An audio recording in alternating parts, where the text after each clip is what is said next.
Gostaria de convidá-los a abrir a sua Bíblia em Mateus 28, texto que a gente leu ao início.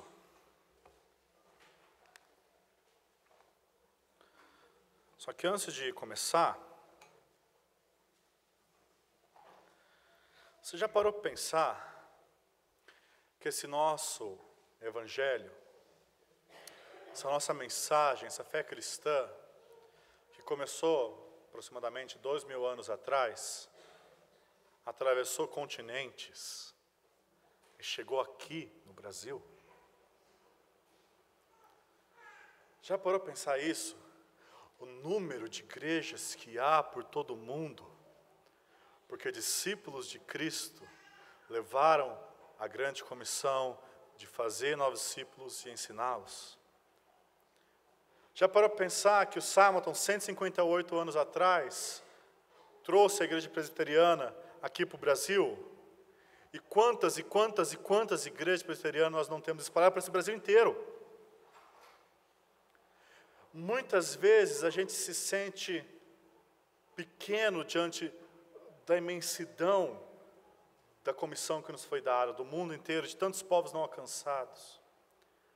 Mas se aquele homem não tivesse feito aquele trabalho, sido fiel naquele pouco, hoje talvez não teria tantas igrejas presbiterianas proclamando o Evangelho de Cristo no Brasil. Meus amados, eu sei que quando a gente olha para nós podemos ficar desencorajados. Mas eu tenho uma boa notícia para você. O Evangelho é o poder de Deus para a salvação, não você.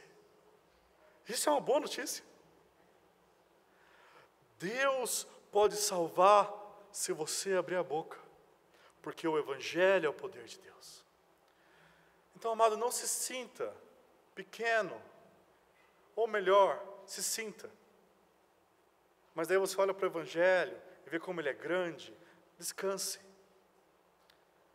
Não sinta que o fardo de evangelizar e discipular é algo pesaroso, é algo difícil, é algo que oprime. Evangelização e discipulado, eu te garanto, vão ser uma das maiores alegrias da sua vida cristã. Você vai ver a alegria que há, e eu espero que você já tenha desfrutado disso, em ajudar uma pessoa a confessar o nome de Jesus.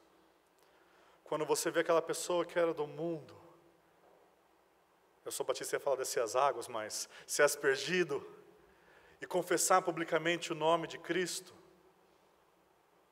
Quando você vê aquela pessoa que antes vivia preso em pecados, e você trabalhando com ela, pacientemente, você vê ela crescendo na fé.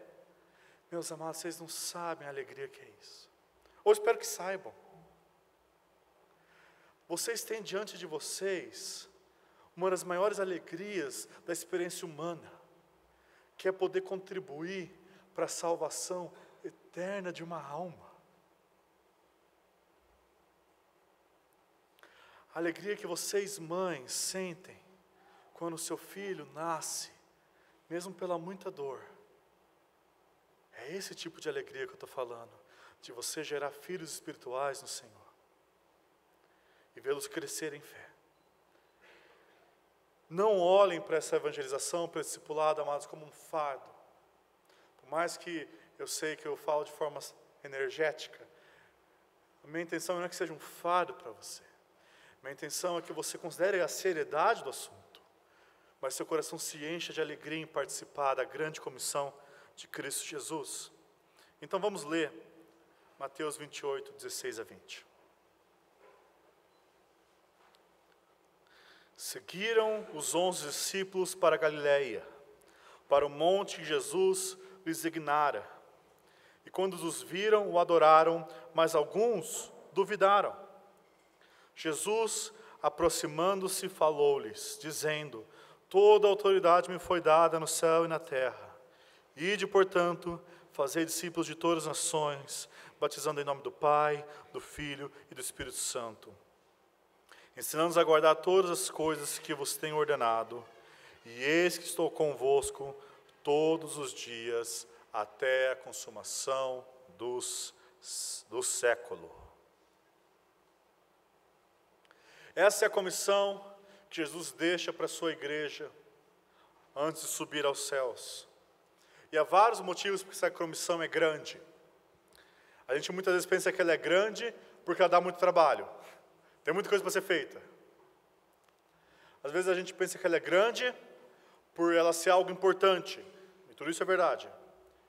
Mas ela é grande em outro sentido. O Evangelho de Mateus começa dizendo que Jesus Cristo é filho de Davi, filho de Abraão.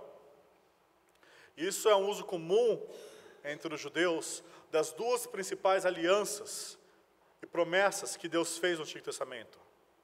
A aliança e promessa que ele fez com Abraão e a aliança e promessa que ele fez com Davi.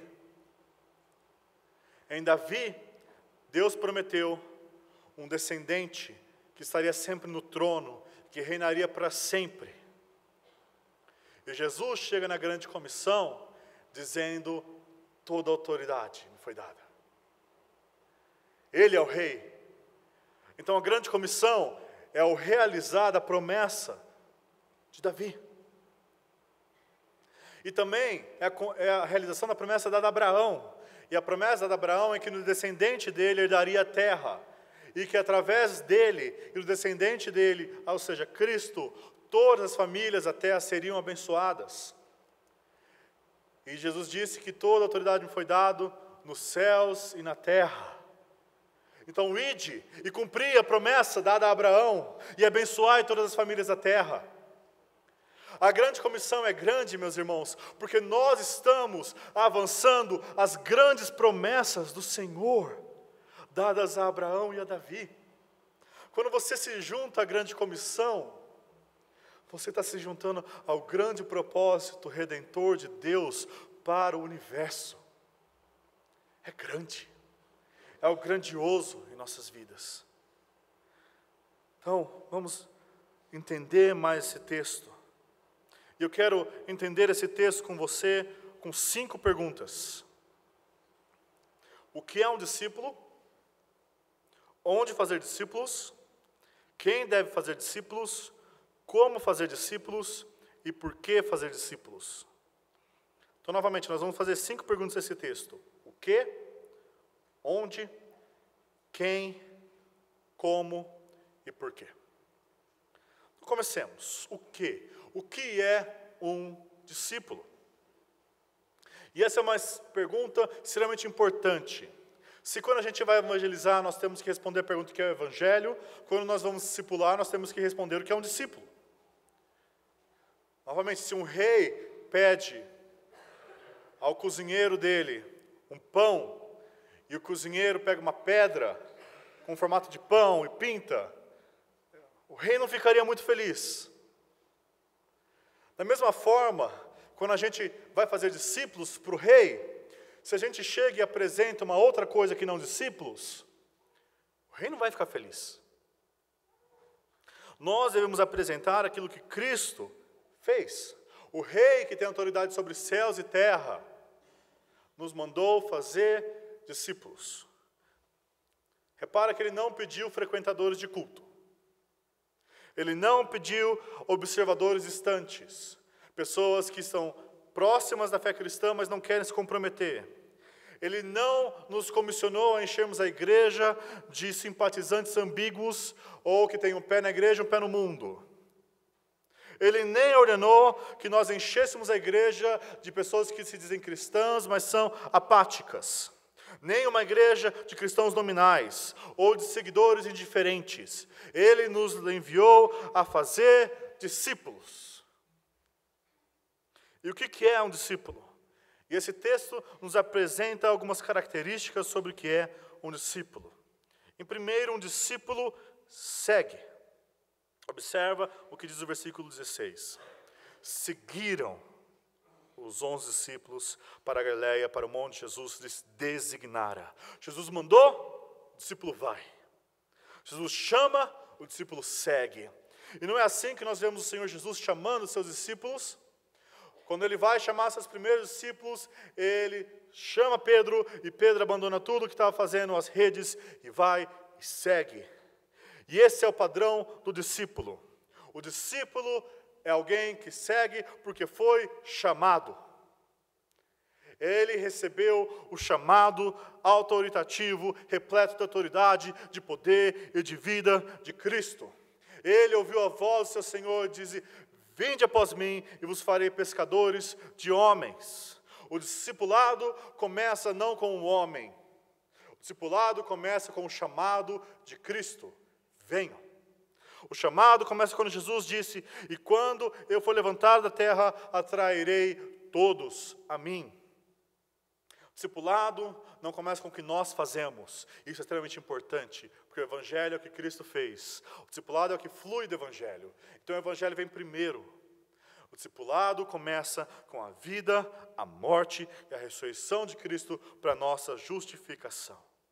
Um discípulo, então, é alguém que ouviu o chamado de Cristo em seu coração, dizendo: vem e segue-me, e ele abandonou tudo e seguiu a Jesus. Ele, como eu disse na mensagem anterior, vendeu tudo que tinha para comprar a pérola preciosa. Ele tomou sua cruz e está seguindo ao Salvador. Repito, a salvação é pela graça. Você não faz nada para merecer ser salvo, e nenhuma das suas obras merecem ou receberão mérito de salvação. Mas seguir a Cristo é custoso. Envolve negar-se a si mesmo, envolve seguir a Cristo. Jesus, em Lucas 14, 26 e 33, alerta contra aqueles não dispostos a deixar pai e mãe e tudo que tem. Ele fala que quem não deixar tudo que tem, pai e mãe, não pode ser seu discípulo. No coração do discípulo há uma ruptura radical de prioridades. Se antes a prioridade da vida dele era a sua família, agora é Cristo. Se antes era o trabalho, agora é Cristo. Se antes era o namorado, a esposa, o filho, agora é Cristo. Não que necessariamente ele vai sair de casa, ele não vai divorciar, não se divorcia para obedecer a Cristo, mas no coração dele, Cristo agora é o primeiro e sobre todos. Ao ponto de que o amor dele por Cristo poder ser encarado por aqueles que não entendem isso como ódio. Ao ponto dele estar disposto a receber as injúrias da família, de amigos e de chefes, porque ele segue Jesus. Um discípulo segue Jesus porque ele ouviu aquela doce voz dizendo: por ti eu dei a minha vida. Um discípulo é aquele que diz: para onde mais eu irei, se só tu tens as palavras de vida eterna? O discípulo segue. E o discípulo também adora.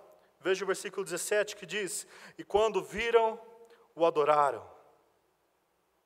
Embora no coração do discípulo possa haver dúvidas durante a caminhada cristã, em última instância, o discípulo é aquele que, como Tomé, diz: Senhor meu, Deus meu. Para um discípulo, Cristo é mais que um bom mestre, mais do que um profeta. Ele é o próprio Deus encarnado, Ele é Emanuel, Deus conosco. Um discípulo é aquele que se prostra diante de Jesus para adorá-lo como Deus bendito sobre todos. Um discípulo é aquele que louva e adora a Cristo. É um coração que pulsa em adoração a Jesus. Um discípulo segue, um discípulo adora, mas um discípulo também se submete. Jesus, quando diz para a gente fazer discípulos, ele traz o sacramento do batismo. Ide fazer discípulos, batizando os discípulos em nome do Pai, do Filho e do Espírito Santo. E o batismo tem vários significados.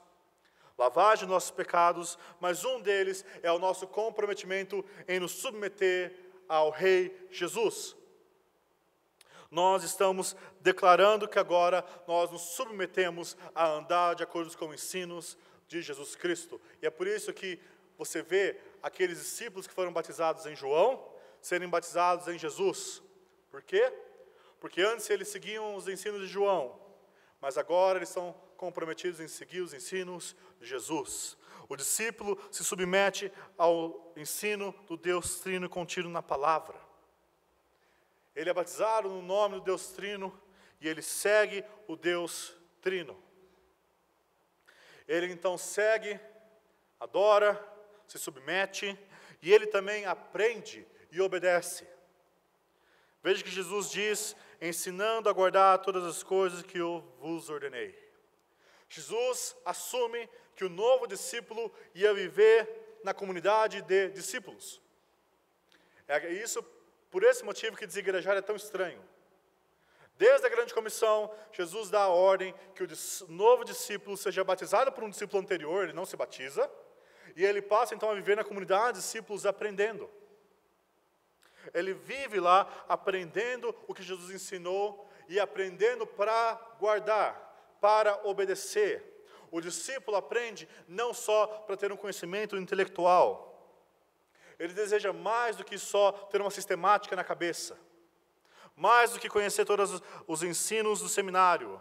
Mais do que entender todas as doutrinas da Bíblia. Ele deseja, acima de tudo, obedecer o seu mestre.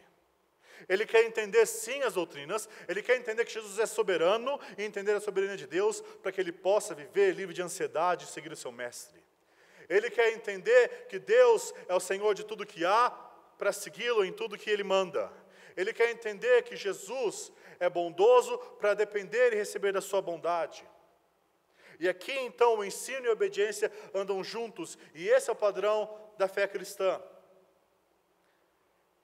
E apesar da caricatura existir, de que muitas vezes quem estuda teologia tem um coração frio, e é uma caricatura porque isso não é verdade, e infelizmente muitas vezes nós precisamos nos arrepender, porque nós conhecemos muito mais do que obedecemos. Porque muitas vezes, como eu falei ontem na minha mensagem sobre amor, nós queremos descobrir os decretos não revelados de Deus, mas nós não queremos amar o próximo como a nós mesmos. O discípulo quer aprender para obedecer. O alvo do aprendizado do discípulo não é inchar a mente, mas inflamar o coração e dispor e capacitar as mãos dele. Um discípulo, então, é alguém que segue, que adora, que se submete e aprende e obedece. Mas diante de tudo isso, às vezes seu coração pode ficar pesado e falar, mas eu erro tanto. E graças a Deus nesse texto, nós vemos que os discípulos não são perfeitos. Nós lemos no versículo 17, quando viram, adoraram, mas alguns duvidaram. Aqueles que viram tudo que Jesus ensinou, a morte dele, a ressurreição, mas ainda havia dúvida no coração deles. Eles não eram nem de perto discípulos perfeitos, basta ver Pedro. Mas algo mudou na vida deles. Eles não eram perfeitos, mas eram seguidores. Apesar de eles poderem tropeçar no caminho, eles mudaram de caminho. Eles não mais seguem o caminho da morte, mas o caminho de Cristo. Esse é o discípulo de Jesus Cristo. Ele não é alguém levemente interessado na igreja. Ele não é um frequentador ocasional de culto que vem quando tem ceia, ou que vem quando é Páscoa, ou que vem quando é Natal. Ele é alguém que foi irresistivelmente chamado pelo Senhor Jesus, que disse, vinde a mim. E ele vem, então passa a se comprometer em seguir, adorar, submeter, aprender e obedecer ao seu mestre. É isso que você deve buscar quando você está discipulando. Quando você fazer discípulos, o seu alvo não é só que ele frequente o culto. Não é só que ele seja interessado pela doutrina cristã, mas que ele busque ser igual ao mestre. Que ele busque cumprir o que Jesus ordenou. Amados, você tem vivido como um discípulo?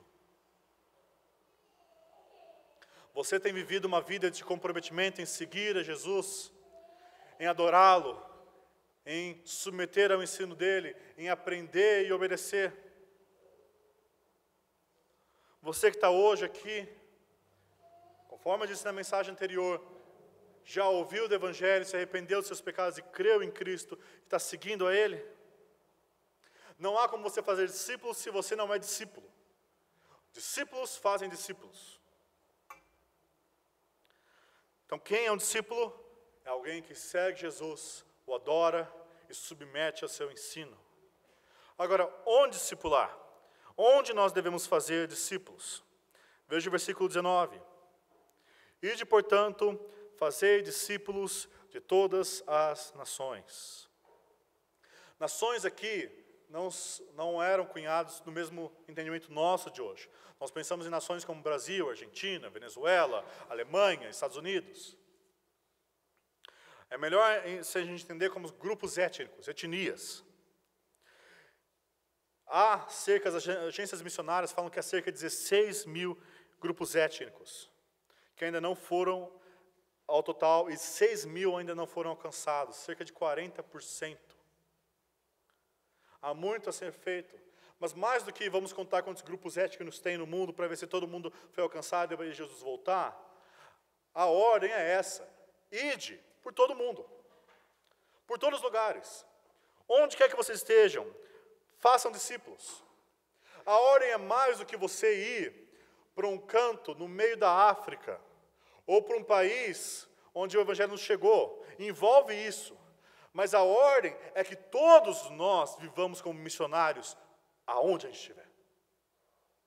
Você recebeu a comissão de onde você estiver, seja BH, seja em qualquer lugar do mundo, fazer discípulos. Quer você vá para plantar igrejas nos ribeirinhos lá no Amazonas, quer você fique aqui, quer você mude de bairro para alcançar um bairro não alcançado, o seu chamado é fazer discípulos. Um discípulo é alguém empenhado em ver novos discípulos serem feitos em sua cidade, em seu país e em todo o mundo. Não é só evangelismo local, não é só missões. As duas coisas são importantes. E as duas coisas devem ser enfatizadas. Um discípulo, então, ele vai se devotar à comissão. Ele vai devotar a sua atenção, a sua oração e a sua contribuição financeira em prol do avanço do reino. Ele vai devotar a atenção dele. E eu falo atenção porque eu sei que é fácil a gente se esquecer disso.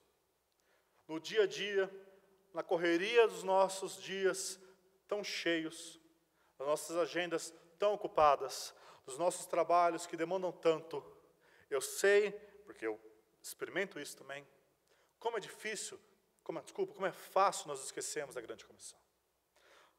Temos que estudar, temos que trabalhar, cuidar da família, tantas coisas. Mas, meu amado, se o Rei dos Reis chegasse até você e falasse: eu quero que você faça isso, será que você responderia para o rei: então, rei, deixa eu ver na minha agenda aqui quando que eu vou. Segunda não dá, terça talvez não, quarta é meu dia de descanso. Não. Se o Rei dos Reis deu uma ordem, primeira ordem, depois a gente ajusta o resto. Isso não significa que você precisa deixar seu trabalho, isso não significa que você tem que deixar sua faculdade, isso significa primordialmente que você precisa enxergar o seu trabalho e sua faculdade sendo feitas como um discípulo de Cristo. Que em qualquer lugar que você está como um discípulo que busca fazer discípulos. E que você vai então devotar o seu tempo a isso. Que você vai ativamente planejar essas coisas. Nós muitas vezes aqui no Brasil nós somos espontâneos e nós queremos que a evangelização e o discipulado aconteçam de forma espontâneas. E se você não planejar, muitas vezes você não vai fazer.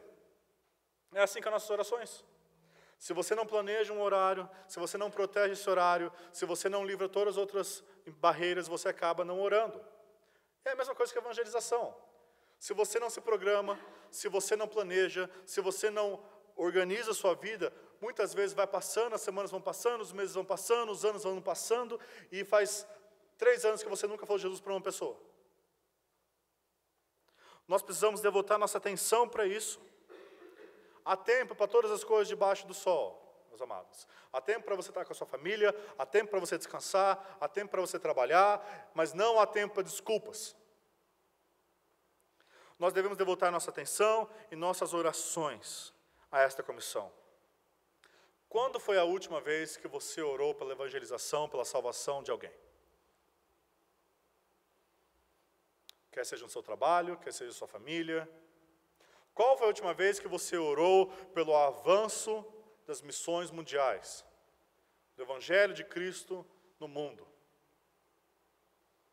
Amados, esse é o nosso jogo. É por isso que a gente está em campo. Essa é a nossa comissão. Nós devemos orar por essas coisas.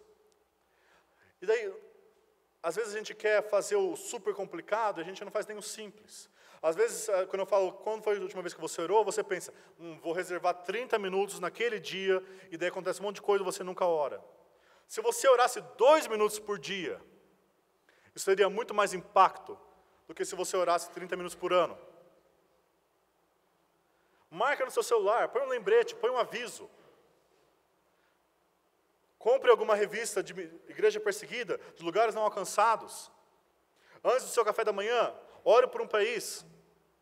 Na sua oração, quando você vai jantar, por que você não inclui a oração pela salvação de alguém? Inclua na sua rotina isso. Em 2 minutos que você orar pela grande comissão, você já vai estar avançando mais do que se você só orar de tempos em tempos. E também ajudar financeiramente em prol da grande comissão. Quando nós ofertamos e dizimamos, nós estamos, então, entendendo que os recursos são necessários para que a grande comissão se expanda. Seja aqui, e essa igreja, a 6ª igreja presbiteriana de Belo Horizonte, é uma embaixada do reino, proclamando o Evangelho de Jesus Cristo, e precisa ser sustentada. Seus ministros, seu local, sua pregação, demanda que você colabore com isso. E quando você oferta, não é só um prédio que você está sustentando, não é só o salário do pastor que você está sustentando, você está sustentando um farol, um luzeiro no meio das trevas de BH. E quando você envia missionários, você está fazendo a mesma coisa. Nós devemos devotar os nossos recursos, então, tanto aqui, como para o avanço do Evangelho no mundo inteiro. Então, onde fazer discípulos, meus amados? A pergunta que você deve se fazer não é tanto se eu devo fazer discípulo na África ou no país do Oriente Médio. A grande pergunta é, onde você está fazendo discípulo? Você não vai fazer discípulo só quando você for enviado para missões. Você faz discípulo onde você estiver. Quer você esteja aqui, quer você esteja em missões.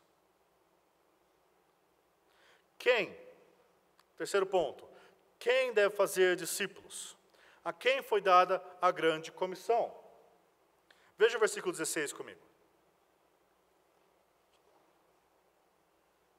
Jesus chamou os 11 discípulos, os apóstolos, para que o seguissem até Galiléia. E no versículo 18 lemos, Jesus aproximando-se, falou-lhes aos apóstolos, toda autoridade me foi dada no céu e da terra, e de, portanto, fazer discípulos. Então o texto parece nos indicar que Jesus falou aos 11 apóstolos, aos 12 menos Judas. Eles eram testemunhas oculares de Cristo e tinham uma missão especial de ir por todo mundo e proclamar o Evangelho. Mas não acha que você está fora dessa. A missão foi dada aos apóstolos como representantes da igreja. A igreja que é edificada sobre o fundamento dos apóstolos. Quando Cristo deu a ordenança, Ele deu para os apóstolos que iam começar o projeto da grande comissão, que ia continuar esse projeto da grande comissão através da plantação de igrejas e da ordenação de ministros. E Jesus deixa claro que a grande comissão vai ultrapassar a era apostólica, quando no versículo 20 ele diz, eis que estou convosco todos os dias até a consumação do século. A comissão continua até a consumação do século. Ou seja, a comissão também é para hoje e não só para os apóstolos daquela época. Essa comissão, então, é passada pela igreja inteira. Veja como os apóstolos cumpriram a grande comissão. Eles saíram por aí fazendo discípulos espalhados, individuais. Não, plantaram igrejas. Para se cumprir a grande comissão, nós precisamos de igrejas. As igrejas locais são o projeto de discipulado de Deus. Entenda isso. Igrejas locais são o projeto de discipulado de Deus. E é por isso que eu acho muito estranho quando alguns grupos falam sustentar missões, mas o alvo nunca é plantar uma igreja. A forma que Cristo deu de expandir a grande comissão é plantando igrejas. E na igreja, como no corpo, cada um tem o seu chamado, o seu dom, a sua capacitação. Nem todos são chamados para pregar, alguns são chamados para ser mestres, mas todos são chamados para ensinar de forma informal. Se você abrir em Colossenses 3,16, Paulo vai falar: habite ricamente em vós a palavra de Cristo, instruí-vos e aconselhai-vos mutuamente em toda sabedoria. Esse termo instruí-vos é o mesmo termo de ensinando. Todos nós somos chamados para ensinar. Talvez, e certamente não todos somos chamados para ensinar daqui do púlpito, mas todos nós somos chamados para ensinar nossos irmãos em nossos relacionamentos informais. O que isso significa? Significa, primeiro, que não dá para cumprir a grande comissão sem a igreja. Não se cumpre a grande comissão sozinho. A grande comissão é feita no contexto da igreja local. É só plantando igrejas, que plantam igrejas, que plantam igrejas, que nós chegamos até aqui. É só com o trabalho do Salmon, plantando uma igreja, que depois plantou mais igrejas, e plantou mais igrejas, e plantou mais igrejas, que nós temos tantas e tantas IPBs no Brasil. Esse é o chamado da grande comissão. E nós devemos fazer a nossa parte. Nós devemos fazer a nossa parte. A vida de um discípulo é uma vida discipuladora. A vida de um discípulo é uma vida discipuladora. Todo cristão é um discípulo e um discipulador, e assim ele deve ser. Ele deve buscar fazer discípulos. E como eu disse, isso é feito no contexto do corpo, com seus diferentes dons. A igreja como um todo é um centro discipulado. Quando você vem ao culto e ouve a pregação da palavra, quando você canta a palavra, quando você vê a palavra nos sacramentos, quando você lê a palavra, quando você ora a palavra, isso é discipulado.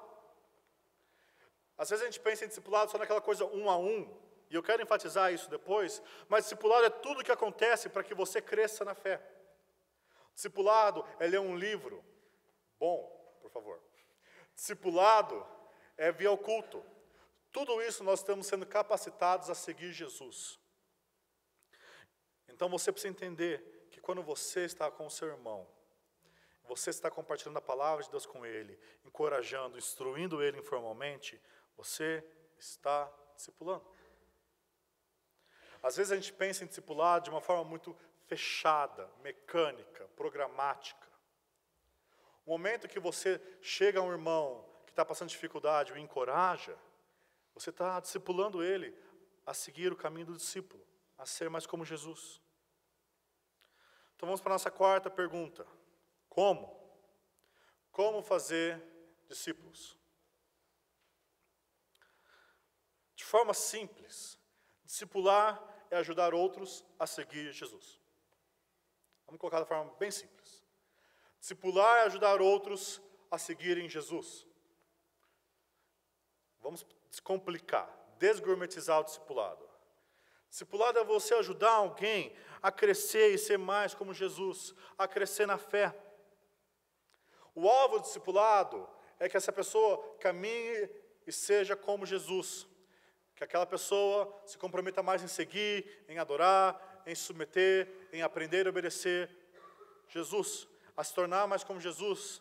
Jesus diz em Mateus 10, 24 e 25, o discípulo não está acima do seu mestre, nem o servo acima do seu senhor.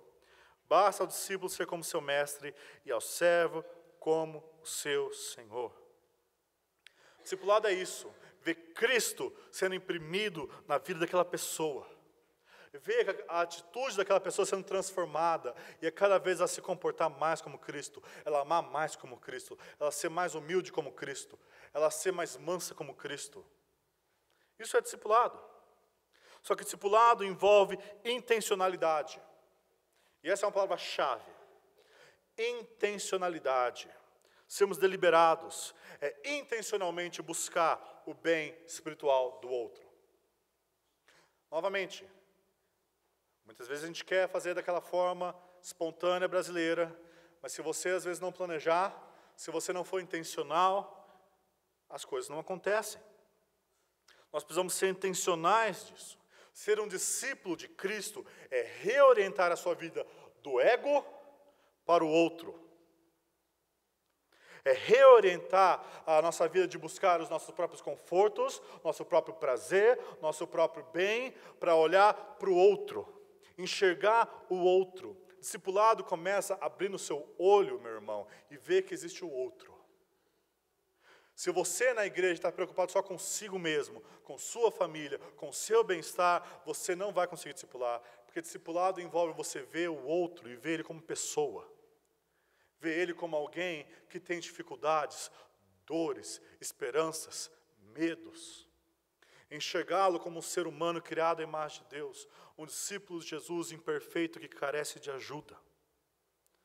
É você colocar nosso foco em servir Ele. Será que você durante a semana já se perguntou? Essa semana, como eu posso fazer bem espiritual para aquele meu irmão? Essa é a pergunta do discipulado. É ser intencional. A pensar num nome e orar por essa pessoa. Tristemente, hoje em dia, a gente ora só de forma muito genérica na igreja. A gente ora para a igreja, Deus abençoe a igreja, amém. E poucas vezes nós oramos por problemas específicos. E quando oramos por questões específicas, muitas vezes nós ficamos restringidos àquelas atípicas orações de saúde, desemprego e casamento. São coisas importantes, devemos orar por isso, o pão de cada dia dá-nos hoje. Mas quantas vezes nós oramos como Paulo, que nós possamos compreender o amor de Deus, que nós cresçamos em toda a sabedoria, que nos tornemos mais como Jesus. É buscar o bem espiritual dessa pessoa, ver que ela se torne mais como Jesus a cada dia. E por isso eu quero desafiá-lo, sim, a pensar em discipulado 1 a 1.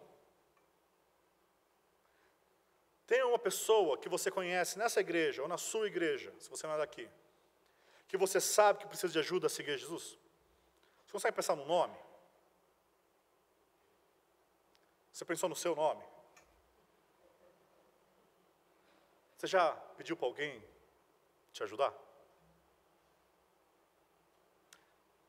Um discípulo é aquele que está disposto também a ser discipulado. Às vezes as pessoas chegam ao pastor e perguntam, pastor, eu quero ajudar na igreja, o que tem para eu fazer? E na mente da pessoa está assim, tem algum ministério que eu posso servir? Eu posso ajudar aqui? Tem alguma mudança para fazer? E daí eu acho que as pessoas ficariam muito surpresas se o pastor virasse, está vendo aquela pessoa ali? Ela acabou de perder a avó.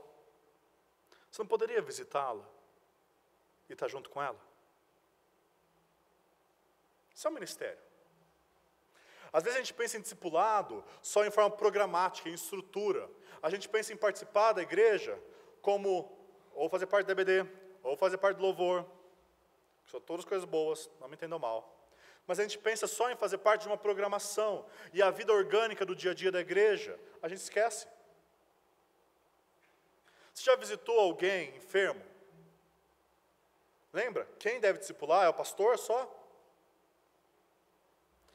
Nós temos a mania de colocar todas as cargas da vida cristã na vida do pastor. Essa igreja não evangeliza, pastor, você não vai fazer nada, não? Essa igreja não discipula, pastor, você não vai fazer nada, não? Está faltando comunhão, pastor, você não vai fazer nada, não? Ele é discípulo de Cristo tanto quanto vocês. Ele tem responsabilidade especial dele, vocês têm responsabilidade também. Você quer uma igreja com mais comunhão? Você tem chamado pessoas para sua casa? Você quer uma igreja com mais evangelização? Você pelo menos sentou para ler um livro de evangelismo? Você quer uma igreja com mais discipulado? Você chamou alguém para conversar sobre a vida espiritual da pessoa? Não adianta você ficar murmurando que você quer mais e mais, e só olhar para os outros fazendo as coisas. Você é discípulo de Cristo. Então, quem você deve discipular? Em primeiro lugar, pais. Antes de tudo, discipulem seus filhos. Criem seus filhos, já que eu estou numa igreja presbiteriana, no pacto. no pacto do Senhor, no caminho do Senhor. Criem eles, conhecendo e crescendo no temor do Senhor. Discipulem seus filhos. Leiam a palavra com ele. Contem as histórias da palavra. Mas apontem para Jesus, por favor. Que seus filhos, ao lerem sobre a história de Davi, falem como Deus é poderoso de vencer Saul através de Davi. Ensine a palavra para os seus filhos. Mas não só na relação familiar. Mas também discipule pessoas, vocês, todos, na igreja. Procure por pessoas que são ensináveis. Procure por pessoas dispostas a aprender. Não adianta você tentar discipular alguém que não quer aprender. Você provavelmente vai perder tempo. Ore para essa pessoa, mas procure alguém disposto a aprender. Procure alguém, normalmente, do mesmo gênero, a menos que você vai fazer um discipulado em casais. Jovens moços, não é para discipular uma moça da igreja com segundas intenções. Tem outras moças na igreja que podem discipular ela. Discipule outro moço. Nada de discipulado evangelístico de namoro.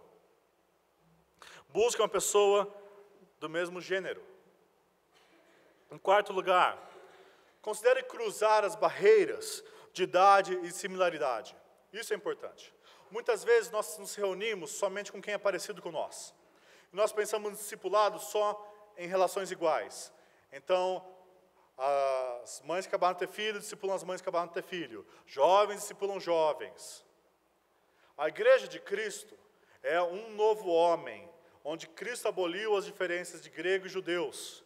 Por isso eu quero desafiar vocês. Tito nos exorta as mulheres mais experientes a discipular as mais jovens, para que as mais jovens saibam como ser um testemunho evangélico nos lares, para que o lar seja um brilho no meio de uma sociedade escura. Homens mais maduros, discipulem jovens. E aqui eu, como jovem, quero fazer um clamor para vocês. Vocês não sabem o número de jovens e moços e moças que não tem nenhum padrão, nenhuma referência familiar.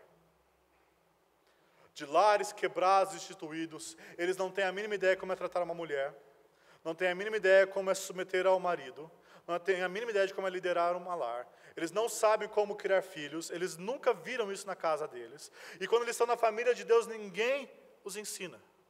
Que tragédia, amados.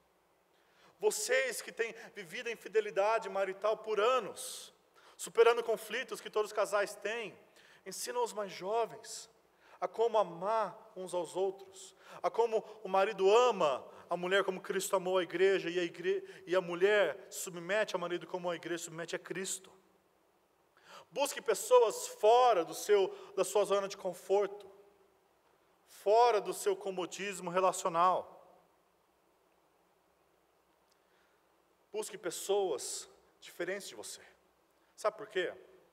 Porque às vezes a tentação é, se você busca alguém que torce para o mesmo time de futebol, quando vocês vão entrar no discipulado, vocês vão conversar sobre o quê? Jesus e futebol. Mas quando você está discipulando uma pessoa que não tem nada em comum, Jesus, temos em comum Jesus. É mais produtivo. Não que seja errado falar de futebol, mas que quando a gente cruza essa barreira, nós estamos mostrando que a igreja é um lugar de reconciliação entre pessoas de cor de pele diferente, de classe social diferente, de passado diferente, de time de futebol diferente, de nacionalidade diferente. E no discipulado, o que você vai fazer? Muitas vezes a gente olha o discipulado da forma muito programática, faz essa revistinha, faz esse material. Lembra, a primeira coisa que você precisa fazer é ver a pessoa. O que essa pessoa carece? Será que ela acabou de ter um filho e precisa aprender a como criar o filho no temor do Senhor? Às vezes até dica prática de como ajudar a criança com refluxo. Isso é um serviço. Isso é ajuda. Quando a mãe está ajudando a criança a não ter refluxo, ela está mostrando a bondade de Deus, conforme eu disse ontem, servindo a criança. Ou será que é um novo convertido e está precisando aprender mais algumas doutrinas básicas? Ou será que é alguém mais experiente, a gente pode ir um pouquinho mais fundo? Ou será que é alguém que está com algum problema em alguma área, seja sexual, algum pecado específico? Ou será que é alguém que trabalha, é um empresário, e se você precisa aprender em como ser um empresário cristão, com uma mentalidade cristã, com uma cosmovisão cristã e não mundana. Olha a primeira pessoa que você quer servir. Porque muitas vezes a gente pensa em discipulado, a gente quer pegar o Berkoff, a teologia sistemática, e discipulado é passar Berkoff inteiro. E vai demorar. Mas não é isso, amados. Não é pegar uma teologia sistemática e passar. Você tem que primeiro ver. E sim, você vai ensinar. É ensinando a guardar todas as coisas que eu vos ordenei. Mas você precisa ver a pessoa. E principalmente, amados, você precisa amar a pessoa. Quanto de um discipulado, de uma vida junto, é estar junto? Vocês não imaginam que muitas vezes o principal impacto que você vai ter na vida daquela pessoa é quando ela perde um ente querido e você está do lado dela. Às vezes sem falar nada, às vezes só servindo. Às vezes você leva um prato de comida. Às vezes a pessoa acabou de ter filho e a igreja se organiza para levar comida para a semana inteira para a família. Esse serviço uns aos outros, nesse amor, isso marca a vida das pessoas. E nesse amor também, você se abre para ser exemplo. Você traz a pessoa para a sua casa. Você traz a pessoa para o seu convívio. Isso é hospitalidade, que é tão falado no Novo Testamento. É abrir a sua vida, abrir o seu lar, para que as pessoas possam ver Cristo refletindo em sua vida. Mas daí é fácil a gente falar, mas eu não sou perfeito. Que bom, você pode dar exemplo do que é um arrependimento cristão. Se você, marido, está com os discípulos lá na sua casa e você acabou falando uma palavra grossa para sua mulher, que oportunidade maravilhosa de você ensinar para ele como o marido se arrepende do seu pecado e trata a sua mulher devidamente. E em qualquer relação.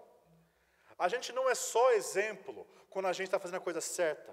A gente é exemplo quando a gente se arrepende do pecado e crê em Cristo. Porque essa é a vida cristã. Crer em Cristo e se arrepender do pecado. Crer em Cristo e se arrepender do pecado. Então, não use o não estou pronto, eu não sei suficiente, eu não sou perfeito como desculpa. Alguém aqui não consegue orar com uma pessoa? Alguém aqui não consegue abrir o Evangelho de Marcos e ler com aquela pessoa e orar com a pessoa? Não precisa de muito mais para discipular. Você pode ir muito além. Você pode fazer isso também. Às vezes a gente reclama que quando eu vou fazer isso, meu tempo é muito cheio, eu tenho muita coisa para fazer, onde que eu vou encaixar um discipulado de 1 hora no meu cronograma?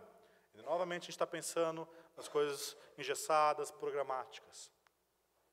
Todo mundo aqui, eu imagino, faz compra no supermercado. Já pensou em convidar uma moça, um rapaz, para ir junto com você, para vocês irem conversando enquanto vocês fazem compra? Já pensou de abrir o tempo do jantar que você tem na sua família para convidar alguém para estar junto com você? Para encaixar na sua rotina? Está precisando fazer academia, irmão? Por que não junta com outro irmão para fazer academia junto? Junta na sua rotina o discipulado. Você pode ter 1 hora onde vocês se reúnem? Sim, é maravilhoso. Mas há tantas coisas para você fazer. Por exemplo, minha esposa está com um grupo de mulheres, um grupo de leitura, onde basicamente elas tomam um chá da tarde, mais noite, e ficam conversando sobre a leitura que elas estão lendo. Elas estão lendo o livro Incomparável da Fiel. E cada vez que ela vai, que ela lê, que ela conversa, ela volta mais empolgada para falar para mim. Eu estou muito feliz em ver isso. E eu estava lendo com os jovens da igreja um outro livro sobre oração. Há tantas coisas para ser feita. Não tenta engessar. Às vezes é só ler um evangelho junto e orar. Às vezes é ler um livro específico que alguém precisa de ajuda. Às vezes é só uma conversa. E às vezes é fazer aquela pergunta-chave que a gente nunca faz. E aí, como está a sua vida espiritual? Como está o seu andar com Jesus? Ou, como está a sua leitura bíblica? O que chama a sua atenção na leitura bíblica? Como está a sua vida de oração? Ah, mas daí a pessoa vai ficar sem graça. Não estou lendo direito. Mas que bom, de você ajudá-la. Às vezes a gente fica com medo de discipular, ou de ser discipulado, porque a gente tem que se abrir, tem que mostrar nossos defeitos. Bem-vindo à igreja, meus amados, pecadores arrependidos. É isso que é a igreja. Salvos pela graça e falhos. Ninguém aqui foi salvo por ser perfeito. Ver o defeito na vida do seu irmão devia ser a coisa mais normal na vida cristã. Porque só olhar para o seu coração e você vai saber que tem defeitos. E às vezes a gente fica preocupado em manter uma pose, manter uma imagem, porque se as pessoas souberem como eu estou errando nisso, as pessoas vão pensar pouco de mim. E a gente se priva de se abrir para as pessoas e receber a ajuda que Deus quer. A igreja é um meio de graça, meus irmãos, quando a igreja discipula um ao outro e comunica a palavra de Deus. Você está se privando do meio de graça, se privando de Deus santificá-lo. Nosso último ponto, por quê? Por que fazer discípulos? Veja que Jesus disse, ide, portanto, fazer discípulos. Há um portanto, há um porquê. É a consequência de algo. Esse algo está no versículo 18. Jesus, aproximando-se, falou-lhes, dizendo, toda a autoridade me foi dada no céu e na terra. O ide é uma consequência do toda a autoridade me foi dada. Nós vamos, porque Cristo tem toda a autoridade nos céus e na terra. E esse texto é provavelmente baseado em Daniel 7, 13 a 14. Daniel 7, 13 a 14, abre comigo.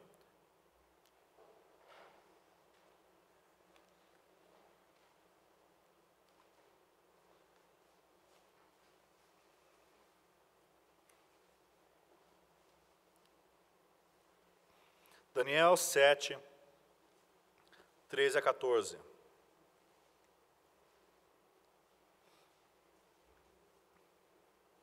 Eu estava olhando nas minhas visões de noite, e eis que vinha como as nuvens do céu, um como filho do homem. E dirigiu-se aos anciãos de dias, e o fizeram chegar até ele. Foi-lhe dado domínio e glória, e o reino, para que os povos, nações e homens de todas as línguas o servissem. O seu domínio é domínio eterno, que não passará, e o seu reino jamais será destruído. Quando Cristo ressuscitou, esse texto de Daniel, essa profecia se tornou verdadeira. Cristo Jesus, Deus e homem, recebeu toda a autoridade. Não só Deus, mas nós temos um homem como nós, mas sem pecado, assentado no trono de Deus. Nós temos aquele que é 100% Deus, 100% homem, recebendo a honra, o domínio, a glória e a autoridade sobre céus e terra. E essa autoridade, como nós podemos ver aqui, foi dado a ele povos, nações e homens para o servir. Nós vamos e fazemos discípulos porque são dele. As pessoas devem servir a Cristo. Cristo merece o serviço e o louvor e a adoração das pessoas. Conforme os morávios disseram, que o Cordeiro de Deus receba a recompensa do seu sofrimento. É esse o motivo porque a gente vai. Nós vamos porque no mundo inteiro tem pessoas que Jesus derramou o seu sangue, que Ele chamou para si, os eleitos de Deus estão lá, e Ele nos envia, vão, porque eu tenho autoridade sobre eles, e eles virão até mim, e vocês têm o privilégio de se juntar nessa minha comissão, de trazer todos os meus eleitos para o meu curral. A grande comissão está baseada na grande autoridade de Jesus Cristo, que ele recebeu. Conforme ele disse para Paulo, não temas, pelo contrário, fala e não te cales, pois tenho muito povo nesta cidade. Amados, aqui em BH, Jesus tem muito povo. E tem almas que lhe pertencem, que ainda não foram chamadas para o reino. E Ele está enviando vocês para isso. Tem pessoas aqui que precisam se tornar discípulos de Cristo, e pela soberania de Deus vão se tornar discípulos de Cristo, mas Deus lhe dá a oportunidade de ser um meio, um canal da soberania dEle. Você tem o privilégio de se juntar a essa comissão.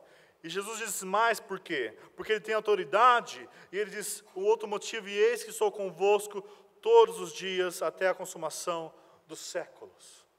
Que presença consoladora, amados. Jesus está conosco.